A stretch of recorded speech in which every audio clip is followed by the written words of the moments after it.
When Raj says it's going to be a one-to-one conversation, it's because you got me. I was hoping the minister would be here. I saw her this morning. We had search and rescue crews looking for her. She's somewhere in the building, I think. But until she gets here, I'm going to talk. How about that? Can you live with that?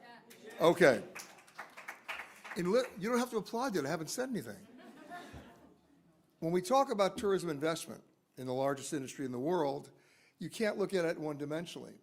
And I listened to the presentation from Kenya Airways. I just listened to Vera's presentation. And what did they share in common? That you cannot promote destinations for investment in a one-dimensional way. It's all linked. And you have 54 countries in Africa, since we're talking about Kenya and Malawi for starters, but it applies to every country anywhere in the world. And that is, you cannot talk about hotels and investment unless you talk about airlift. You can't talk about airlift unless you have the transportation minister also talking to the tourism minister. You'd be surprised how these people don't talk. They don't talk. I'll give you an example. Portugal. How many people have been to Portugal? Did you enjoy your immigration lines? Okay. 4 hours to wait from an incoming flight. And when I mentioned to the Minister of Tourism, what are you doing about it? She says, oh, that's not my department, that's the Minister of Transportation. So I said, what does the Minister of Transportation tell you? And she said, oh, it's about the unions. So we have 16 inspection stations here at the airport, and only 2 are manned. And the unions want more money. Well, pay them. Nobody wants to wait 4 hours because they're going to tell all their friends. Not a good first impression. So we have to get different departments of the government talking to each other before you can even attract investment, right? It's not just about tax incentives, it's about common sense. It's about connecting the different areas that make the entire travel experience. So for example, Kenya did something smart. What did they do? They got rid of the visas, right? Now it's an ETA. Turkey did the same thing this year. Ask them if that really made a difference and people telling their friends they wanted to go there. It's the little things that get people to come. And the same thing about airlines. Airlift is key. Vera just talked about the fact that in everything that she asked you to invest in, what was it dependent on? An airport, a longer runway. That's the investment you need first. It's the chicken and the egg. Because what are the airlines going to tell you? We're not going to come until you have the beds, and no one's going to invest in the beds until you have an airport. You guys got to get in the same room and realize you're investing in this together. If you don't do that, nothing gets done quickly, and that payback goes from 11 years to 32 years. Second thing that happens is 54 countries in Africa, they need to talk to each other. What did Vera say about her honeymoon? She went to another country. How did she get there? Well, she got to that other country because it was next to Malawi. If you wanted to fly from Malawi to Johannesburg, chances are you got to go through London and double back. Sovereignty doesn't make sense anymore when it impacts investment and people's ability to travel freely. So the word open skies has never been more important than it is today. Never. And you need to talk to the ministers of transportation to say, you cannot look at sovereignty as a one-dimensional approach to your destination. You have an opportunity, wherever you are in the world, to be able to basically back, and let people have opportunities to not do one-dimensional travel, but multi-dimensional travel. Back when there wasn't a war going on in Gaza, back about 20 years ago, Jordan wanted to basically invite more people to Jordan. Well, guess what? Most people weren't going to Jordan. They were going to Israel. What's next to Jordan? Israel. So what did Jordan do? Because they have a peace treaty with Israel over the Allenby Bridge, their airline got smart and offered discounted fares to Jordan to visit Israel. The Israelis weren't happy about it. Well, the Israeli airline wasn't happy about it. Israeli tourism was thrilled because people went to see both countries. That's what you need to do. But you can't do that without open skies. And if you don't have open skies, half that investment conference becomes what? Immaterial. Because they can do the numbers, right? So how long is it going to be before you build the airport in any one of those great destinations that Vera talked about? That's priority number one. And then people can say, oh, now I can understand the numbers because I can see how people can get there. And if you don't do that, it never works.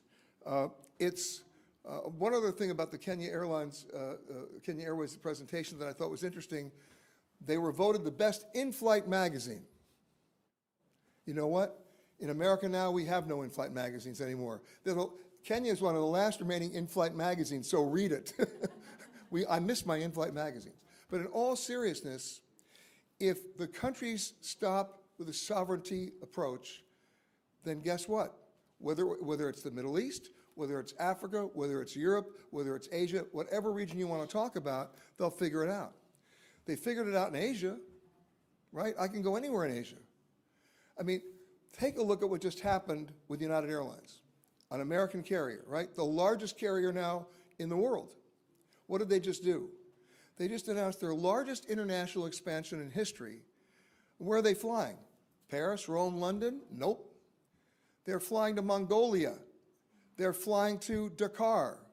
They're flying for the first time in 40 years, a U.S. airline flying to Morocco. They're flying to the Philippines. They're flying to, places that are maybe not on anybody's bucket list, but in the post-pandemic world, you bet it's on their bucket list, and it's on the investors' bucket list as well. So there's a good example of where airlift happened first. I guarantee you, nobody last week was saying, I can't wait. They're also flying to Greenland, nonstop. These are all nonstop flights from the U.S. I bet you 3 months ago, nobody was sitting in Ulaanbaatar saying, hey, let's build 3,000 more rooms. I bet they're telling you that they are now, because now they've got the airlift to support it. So in the absence of the Minister of Kenya, the same thing applies to Kenya. Look at the map. Look where Nairobi is based. Look where it allows you to fly to. When Kenya Airways started service to the United States, are the Kenya Airways people still here? Yes? Okay. Hi guys, I saw you earlier today. When they first started flying to the United States, they were very ambitious. They basically announced their service 7 days a week. But they caught the world by surprise. That was overcapacity. Had to pull back. How many flights to New York right now? 9 a week, right? And they're filling them.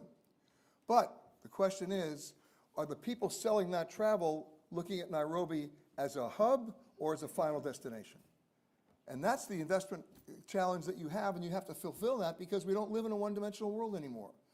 That's what needs to be done. And the world is ready for that. The world is ready for experiential one-upsmanship. They learned that in the post-pandemic era.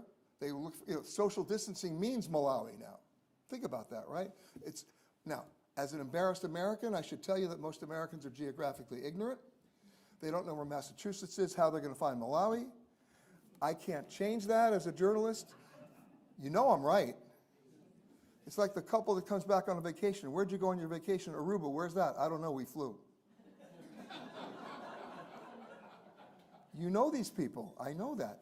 But I can't change that. What I can change, though, if I have the right information to work with as a journalist, is to let people know they've got options.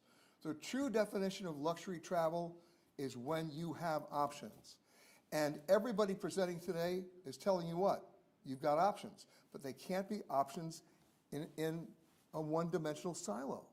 They have to be options that are realistic in terms of being able to feed it together. So you got to get everybody in the room. And what the investors are going to tell you is what I'm going to tell you. Without that, it's a great project, but that payback period becomes double because you don't have the infrastructure to support it. And if you do have the infrastructure to support it, what do you have to do? Make sure the transportation minister talks to the tourism minister and there are no 4-hour lines to get in because everybody talks about that. Anyway, I just decided to talk because the Minister of Kenya wasn't here. You got me. Thank you for letting me speak.